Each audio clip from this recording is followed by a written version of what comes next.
আসসালামু আলাইকুম রহমতুল্লাহ। আমার প্রিয় নবীন হোমিওপ্যাথিক ডাক্তার, ক্ষুধা হোমিওপ্যাথিক চিকিৎসা ওষুধ নির্বাচনে বিশেষ ভূমিকা রাখে। ক্যান্ট রেপার্টরিতে ক্ষুধা মনে হতে পারে এটা অ্যাবডোমেন অধ্যায় পাবো, কিন্তু পাবো না। এটা খুঁজবে স্টোমাক অধ্যায়ে।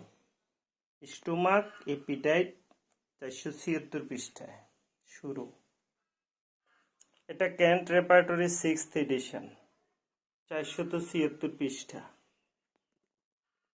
লেফট কলামের নিচে এপিটাইট শুরু।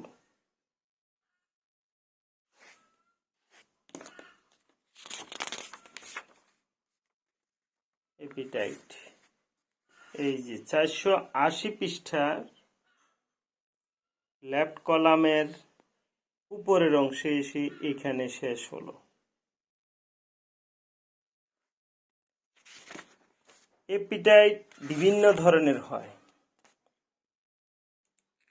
ক্যাপ্রিশাস ক্ষুধা,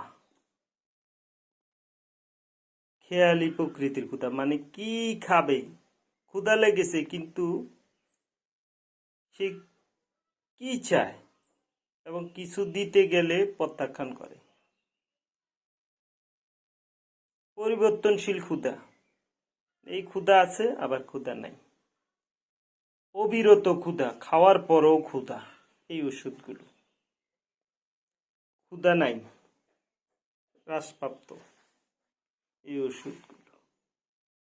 সামান্য আহারে পরিতৃপ্তি, 1 লোকমা 2 লোকমা খাওয়ার পরে আর খেতে পারে না, প্লেট পর্যন্ত ফেরত দেয়। আহার করতে অক্ষমতা, খাইতে পারে না, ক্ষুধা আছে। সাধারণ ক্ষুধা, বর্ধিত ক্ষুধা, এই ওষুধগুলো। সকালে, দুপুরে, বিকালে, রাতে ক্ষুধা, এই ধরনের সময়ভিত্তিক ক্ষুধার ওষুধও রয়েছে।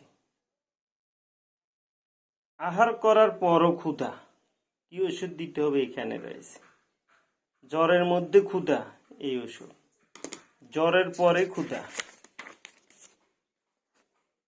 মাথা ব্যথা সহ ক্ষুধা, মানে খাওয়ার পরে এই মাথা ব্যথা ভালো হয়ে যায়। ঘামালে ক্ষুধা লাগে, পারস্পিরেশন ডিউরিং। কিছুতেই ক্ষুধা নিবৃত্ত হয় না, ইনসেটিয়েবল এপিটাইট। রেভেনাস রাক্ষসী ক্ষুধা, এই ওষুধ। এখন এইভাবে ক্ষুধার বিভিন্ন ধরন অনুযায়ী ক্ষুধার অভাব তত ওষুধ রয়েছে। 480 পৃষ্ঠা লেফট কলামের পূর্ব পর্যন্ত ক্ষুধার ধরন অনুযায়ী কি ওষুধ দিতে হবে এখানে বর্ণনা রয়েছে। ধন্যবাদ তোমাদেরকে।